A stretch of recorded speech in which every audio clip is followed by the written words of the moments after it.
Era un día abrasador en Albuquerque, Nuevo México, uno de esos en los que el sol del mediodía parecía decidido a derretir el mundo entero.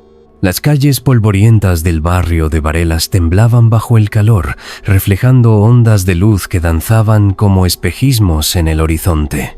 El aire estaba cargado de aromas que definían la vida en esa esquina del suroeste.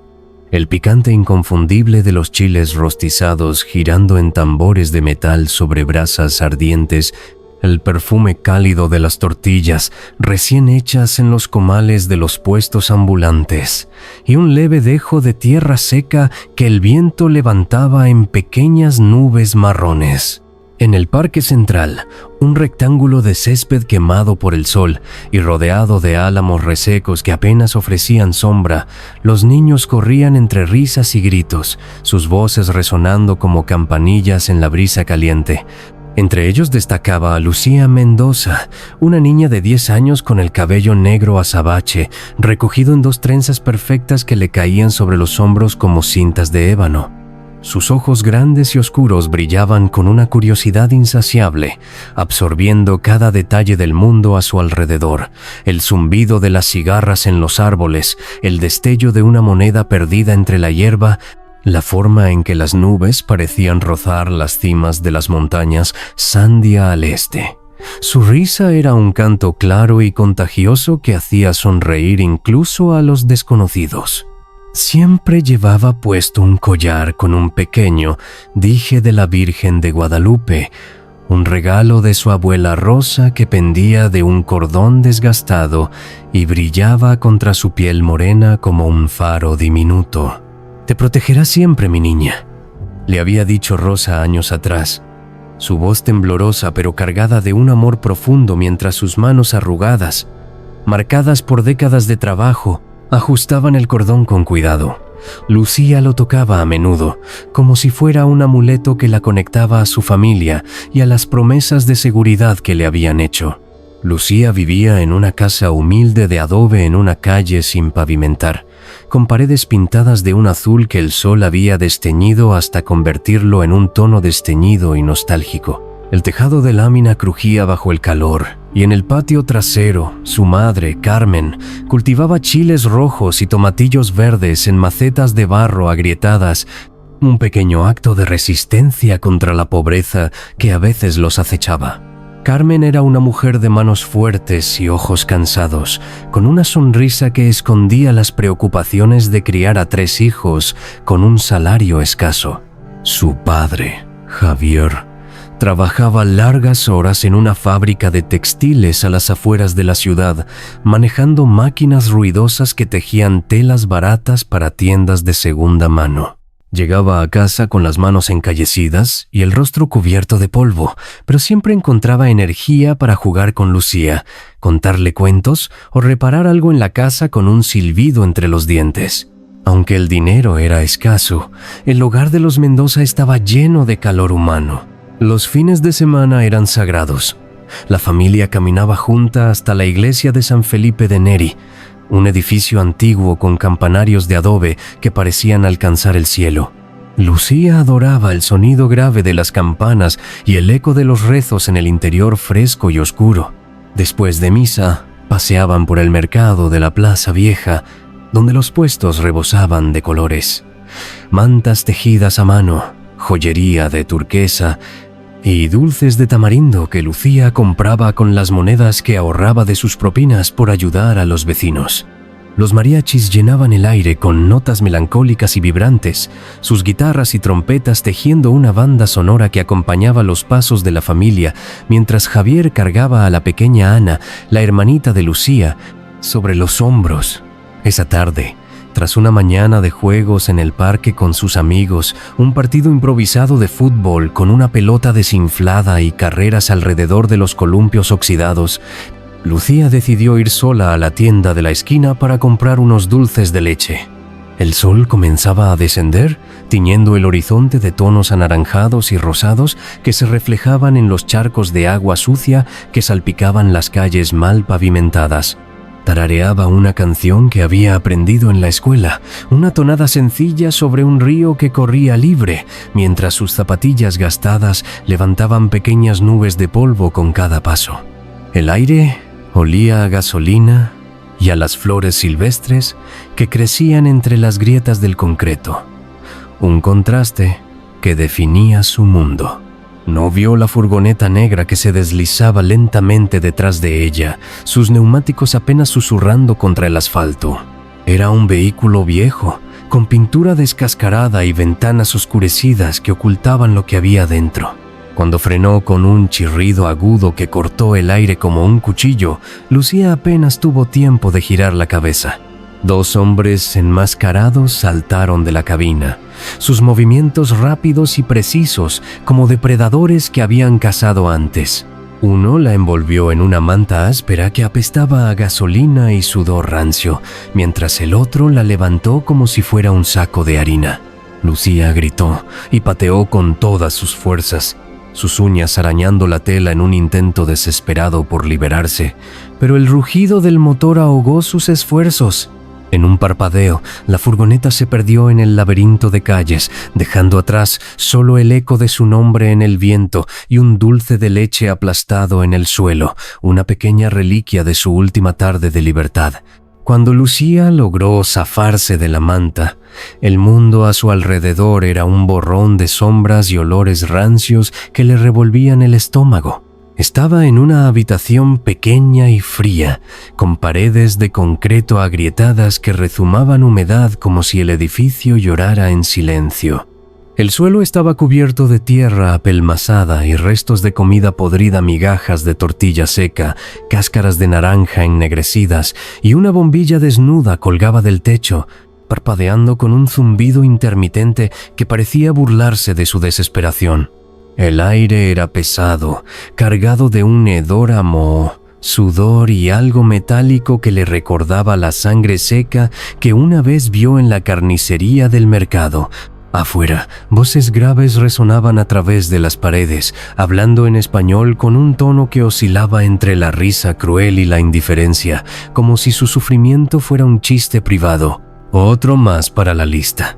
El jefe pagará bien por esta niña, dijo uno de los hombres, su voz profunda como el gruñido de un perro callejero que Lucía había visto pelear por sobras en el parque.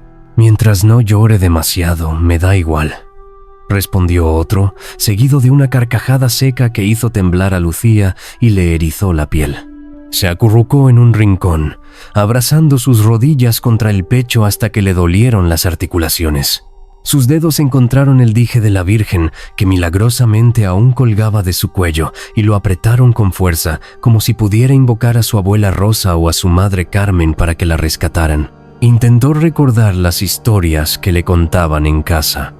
Cuentos de santos que enfrentaban tormentas, de milagros que llegaban en el último instante, de cómo la fe podía mover montañas. Pero el miedo era una garra helada que le apretaba el corazón, y las lágrimas comenzaron a caer, trazando líneas en la suciedad que cubría su rostro. Cada sollozo era un susurro que se perdía en el vacío de la habitación, un grito mudo que nadie escucharía. Pasaron horas, o tal vez días. El tiempo se desdibujaba en ese lugar sin ventanas ni luz natural. Los secuestradores entraban de vez en cuando, sus botas resonando contra el suelo como tambores de guerra, y le arrojaban pedazos de pan duro y agua en un vaso oxidado que dejaba un sabor metálico en su lengua. Apenas era suficiente para mantenerla viva, un recordatorio cruel de su impotencia.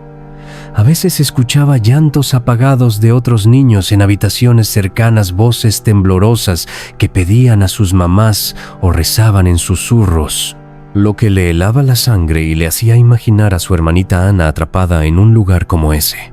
Estaba atrapada, su cuerpo pequeño temblando bajo el peso de la desesperación, pero aún no sabía que en ese mismo sótano, entre las sombras, había una chispa de esperanza esperando encenderse. Mientras tanto, en casa, el mundo de los Mendoza se derrumbaba. Carmen notó la ausencia de Lucía cuando el sol se hundió tras las montañas y la niña no regresó para la cena. Al principio pensó que se había quedado jugando con sus amigos, pero cuando Javier llegó del trabajo y no la encontró, la preocupación se convirtió en pánico. Salieron a buscarla, llamándola por las calles del barrio mientras sus voces se quebraban de angustia. Encontraron el dulce aplastado en la acera y Carmen cayó de rodillas, sollozando mientras lo sostenía como si fuera lo último que le quedaba de su hija. Javier corrió a la comisaría, su rostro pálido y sus manos temblando, para reportar la desaparición, mientras los vecinos se reunían en silencio, susurrando oraciones y ofreciendo ayuda. Albuquerque, esa ciudad de sol y sombras, se llenó de carteles con la foto de Lucía. Sus trenzas, su sonrisa, sus ojos que ahora parecían pedir auxilio desde el papel. Una noche, mientras los ronquidos de los secuestradores llenaban el aire como un coro grotesco y el frío se colaba por las grietas como dedos helados, Lucía escuchó un sonido diferente, un gemido suave, casi un susurro, que cortó la monotonía de su encierro. Entre las sombras, unos ojos brillantes la observaban desde un agujero irregular en la pared, apenas lo bastante grande para que pasara una rata. Era una chihuahua, tan pequeña que parecía un juguete olvidado, con el pelaje marrón claro apelmazado por la suciedad y las orejas puntiagudas temblando de alerta.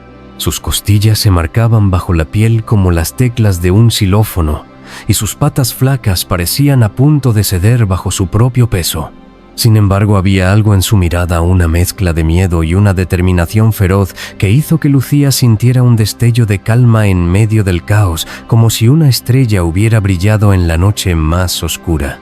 «¿Qué haces aquí, pequeña?», susurró Lucía, su voz ronca por el llanto y el polvo que le irritaba la garganta. La perrita se acercó con pasos vacilantes, olfateando el aire con desconfianza, como si temiera que el gesto de Lucía fuera una trampa. Sus ojos brillaban bajo la luz tenue de la bombilla, y Lucía notó el hambre desesperada que los habitaba. Sin dudarlo, buscó en su bolsillo el pedazo de pan duro que había guardado, un trozo seco y mohoso que apenas era comestible. Lo partió con dedos temblorosos y lo extendió hacia la perrita. «Toma, no es mucho, pero es mejor que nada», dijo, esbozando una sonrisa débil que apenas escondía su tristeza. La chihuahua olfateó el pan, dudó un instante sus orejas inclinándose hacia atrás como si esperara un golpe y luego lo devoró con una avidez que partió el corazón de Lucía. Cuando terminó, lamió sus dedos con una lengua áspera pero cálida, un gesto que parecía decir «gracias» en un idioma que no necesitaba palabras. En ese momento, algo cambió dentro de Lucía. Decidió llamarla Lola, un nombre que le recordaba a una prima lejana que siempre llegaba a las reuniones familiares con chistes y una risa que llenaba la casa. Lola no era solo un perro, era una chispa de vida en ese lugar muerto, una amiga silenciosa que le devolvía un pedazo de la humanidad que los secuestradores le habían arrancado. Desde esa noche, Lola se convirtió en su sombra. Se escabullía por el agujero en la pared cuando los guardias no miraban. Sus pasos tan ligeros que apenas levantaban el polvo del suelo. Compartían el pan y el agua escasa, partiéndolo en pedazos minúsculos para que alcanzara para ambas. Por las noches, se acurrucaban juntas en el rincón más alejado de la puerta, el cuerpo pequeño de Lola temblando contra el de Lucía mientras el frío mordía sus pieles. Lucía le susurraba historias para mantenerse cuerda, sobre los tamales de su madre, con su masa suave y su relleno picante que quemaba la lengua, sobre las tardes en el parque, corriendo tras mariposas amarillas, y cómo su padre una vez le construyó una cometa con varillas de madera y papel de colores que voló tan alto que casi se perdió entre las nubes. Lola escuchaba con las orejas erguidas, sus ojos brillando como si entendiera cada palabra, y su calor aliviaba las pesadillas de Lucía, llenas de furgonetas negras y manos que la arrancaban de su hogar. Pero no todo era paz entre ellas. Lola tenía su propia historia de sufrimiento. Lucía pronto descubrió que la perrita había estado allí antes que ella, probablemente abandonada o capturada por los secuestradores como una mascota no deseada. Su cuerpo estaba lleno de pequeñas cicatrices, marcas de patadas y arañazos, y su miedo a los hombres era palpable. Una vez, mientras compartían un mendrugo de pan, Lola se tensó al escuchar pasos pesados acercándose, y Lucía supo que su amiga también era una prisionera en ese infierno. Los días se arrastraban como una eternidad, cada uno igual al anterior, hambre que retorcía el estómago, miedo que apretaba el pecho, y el eco constante de las voces de los secuestradores planeando sus crímenes. Lucía aprendió a reconocerlos por sus sonidos y sus crueldades. Estaba el tuerto, un hombre alto y corpulento con un parche negro sobre el ojo izquierdo que le daba un aire de pirata desalmado. Su voz era grave y cortante, y trataba a Lola con una brutalidad especial. Si la perrita se acercaba buscando comida, él la pateaba con sus botas polvorientas, gruñendo insultos mientras ella huía con el rabo entre las piernas y un gemido que desgarraba el corazón de Lucía. «Maldita rata, no sé por qué no te he matado aún», mascullaba el tuerto, escupiendo al suelo con un sonido húmedo que resonaba en las paredes. Luego estaba el flaco, un tipo delgado con una risa nerviosa que parecía un cacareo. Era quien traía el agua y el pan, pero siempre lo hacía con una burla, arrojándolo al suelo como si alimentara a un animal salvaje. El tercero, al que llamaban el jefe, rara vez aparecía, pero su presencia era una sombra que oscurecía todo. Lucía solo lo vio una vez, un hombre de rostro anguloso y ojos fríos como el hielo que inspeccionó a los niños como si fueran mercancía en un mercado. «Esta vale más», dijo señalándola, y su voz helada le provocó escalofríos que no pudo sacudirse durante horas. «No te preocupes, Lola, yo te cuidaré», le prometía a Lucía en secreto, acariciando su pelaje con dedos suaves mientras planeaba cómo protegerla del tuerto y su furia. Una tarde, mientras los criminales discutían en la habitación principal sobre un nuevo envío de niños que planeaban secuestrar desde un pueblo cercano, Lucía tuvo una idea. Observó a Lola, que dormitaba a su lado, y pensó en lo rápido que podía correr cuando escapaba de las botas del tuerto. Recordó cómo su padre le había enseñado a enviar mensajes con cometas, atando notas a las cuerdas para que volaran alto y alguien las viera. No tenía una cometa, pero tenía a Lola. Si tan solo pudiera salir, si tan solo alguien viera el collar. Con manos temblorosas, desató el dije de la Virgen de su propio cuello, sus dedos torpes por el frío y el miedo. Lo aseguró al collar de Lola, una cuerda vieja y deshilachada que apenas rodeaba su cuello flaco, y rezó para que resistiera el viaje. «Lola, tienes que ir por ayuda. Busca a la policía», susurró, abrazándola con fuerza hasta que sintió el latido acelerado del pequeño corazón contra su pecho. Las lágrimas le quemaban los ojos, pero su voz era firme, cargada de una esperanza que se negaba a morir. «Eres mi única esperanza». Lola la miró con esos ojos brillantes, como si comprendiera la gravedad del momento. Sus orejas se alzaron y su cuerpo se tensó, listo para actuar. Cuando el flaco abrió la puerta para arrojarle otro pedazo de pan, Lola no dudó. Se lanzó entre sus piernas con la agilidad de un relámpago, esquivando una mano huesuda que intentó atraparla por el rabo. El hombre maldijo y tropezó, golpeándose la cabeza contra la pared con un thud sordo, pero ella ya estaba fuera, corriendo hacia la noche como un pequeño cometa marrón que atravesaba la oscuridad. Lucía contuvo el aliento, sus manos apretadas en puños hasta que las uñas se clavaron en sus palmas. Sabía que era un plan frágil, casi imposible, como lanzar una botella al mar y esperar que alguien la encontrara. Cerró los ojos y rezó con una intensidad que no sabía que tenía, pidiéndole a la Virgen que guiara a su amiga, que la protegiera de los autos, los perros callejeros y las manos crueles que pudieran atraparla. Lola corría como si su vida dependiera de ello, y en cierto modo, así era. Sus patas diminutas golpeaban el asfalto con una fuerza que desmentía su tamaño, levantando pequeñas motas de polvo que brillaban bajo las farolas parpadeantes. Atravesó callejones oscuros donde las sombras parecían alargarse para atraparla, sus paredes cubiertas de grafitis descoloridos y basura acumulada en montones pestilentes. Esquivó autos que tocaban el claxon con furia, sus luces cegándola por instantes mientras los neumáticos chirriaban a centímetros de su cuerpo.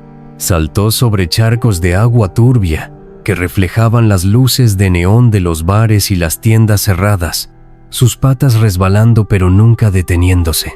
El aire de Albuquerque esa noche era una mezcla caótica de olores: tacos al pastor chisporroteando en parrillas callejeras, tortillas calentándose en comales de metal, el humo dulzón de los cigarros que fumaban los hombres en las esquinas mientras jugaban cartas bajo lámparas improvisadas.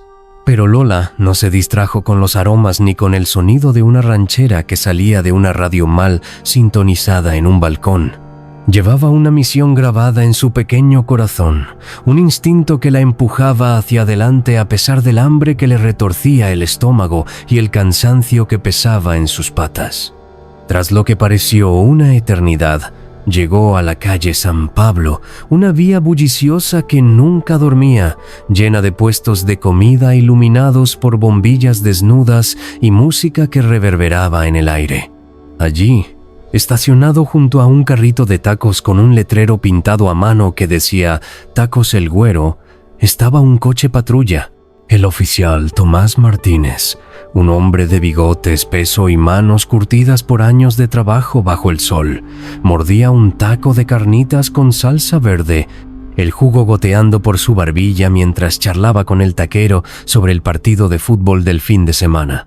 Martínez era un policía mexicano-estadounidense que había crecido en las calles de Varelas, hijo de inmigrantes que llegaron a Nuevo México con poco más que esperanzas. Había visto de todo en sus 15 años en la fuerza: peleas de bar, robos en tiendas y ahora el caso de Lucía Mendoza, una desaparición que lo perseguía en cada turno. Lola irrumpió en escena como un torbellino, ladrando con una intensidad que hizo girar cabezas y detuvo las conversaciones. Saltaba alrededor de las botas de Martínez, sus pequeños dientes tirando del borde de su pantalón como si quisiera arrastrarlo. El taquero rió, limpiándose las manos en un delantal grasiento. «Parece que te quiere decir algo, Tomás», bromeó. «Anda, perrita, vete. No tengo sobras para ti», gruñó Martínez, agitando una mano para ahuyentarla mientras intentaba terminar su taco.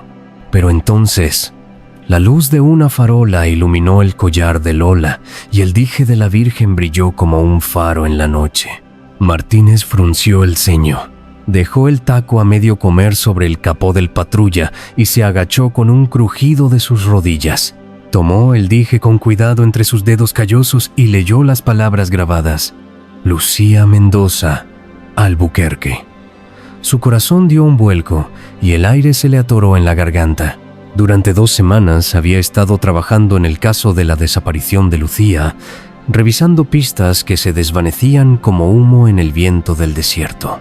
La foto de la niña, con sus trenzas y su sonrisa radiante, estaba clavada en el corcho de su escritorio en la comisaría, un recordatorio constante de su fracaso para encontrarla.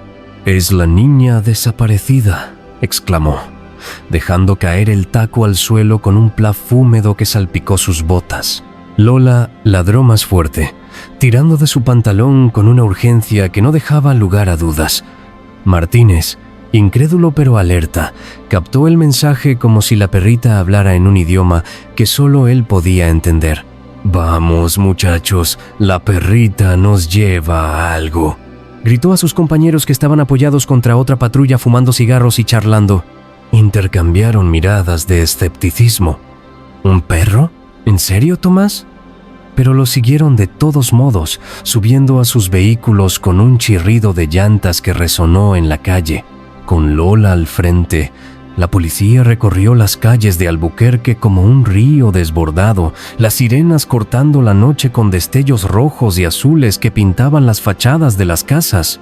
La pequeña Chihuahua corría con una determinación feroz sus patas golpeando el suelo en un ritmo constante mientras guiaba a las patrullas a través de barrios marginales donde las casas de adobe estaban pintadas de colores vivos, amarillo chillante, rojo desvaído, pero tenían ventanas rotas y puertas desvencijadas que colgaban de bisagras oxidadas.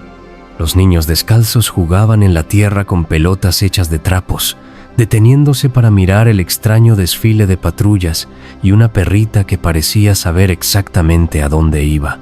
Los perros callejeros ladraban desde los tejados y las mujeres que colgaban ropa en tendederos improvisados se asomaban con curiosidad, murmurando entre ellas. Finalmente, llegaron a una casa abandonada en las afueras de la ciudad, un edificio que parecía haber sido olvidado por el tiempo.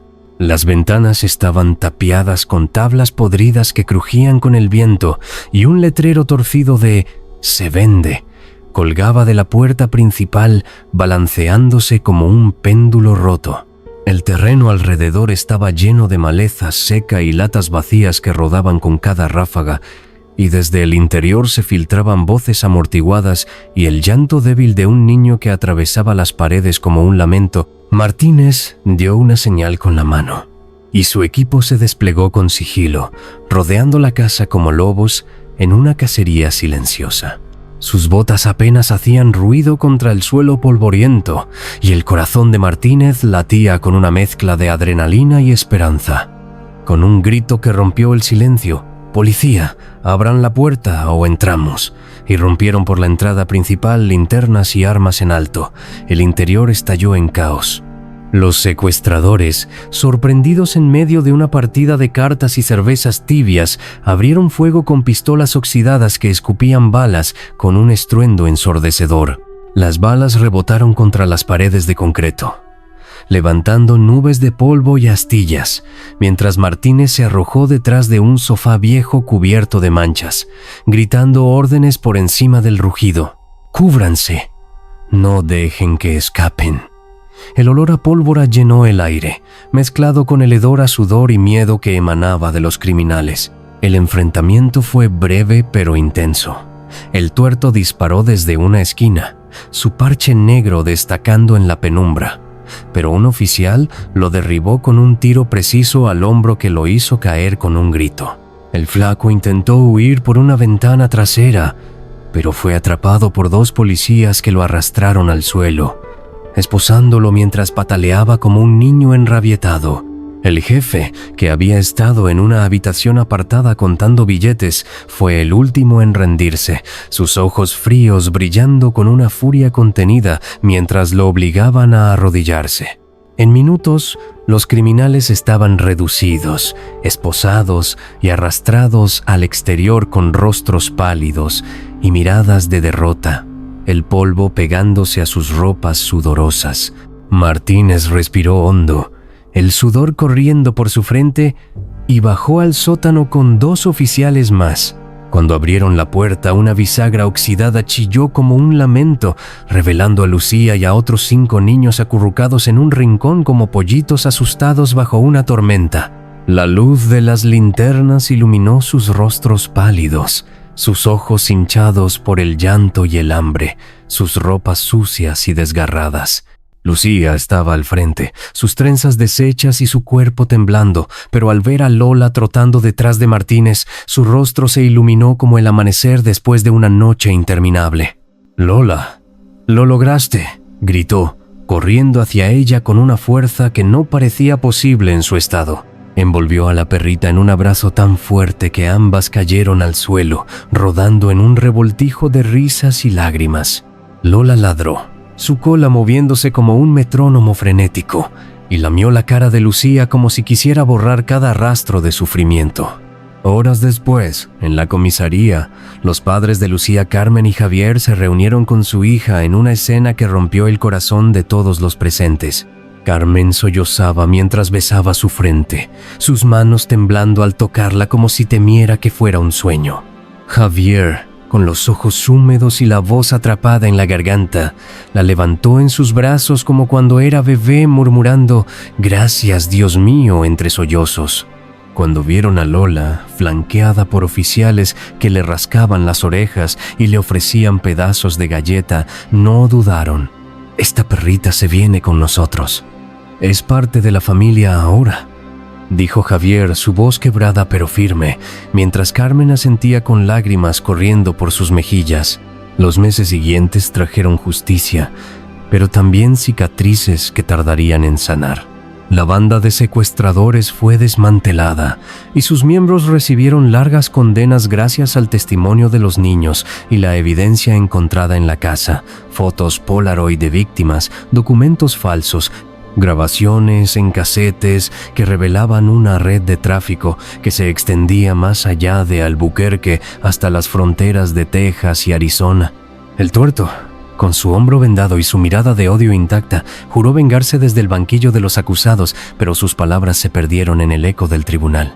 El jefe, el cerebro detrás de todo, fue sentenciado a cadena perpetua, su rostro impasible mientras lo llevaban esposado. Martínez fue condecorado por su valentía en una ceremonia sencilla en la comisaría, donde el jefe de policía le puso una medalla al pecho frente a sus compañeros.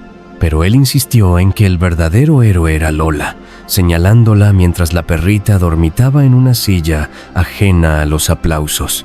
«Nunca subestimen a una chihuahua», bromeó, y las risas llenaron la sala, aliviando por un momento la tensión de los últimos días. Sin embargo, no todo era celebración.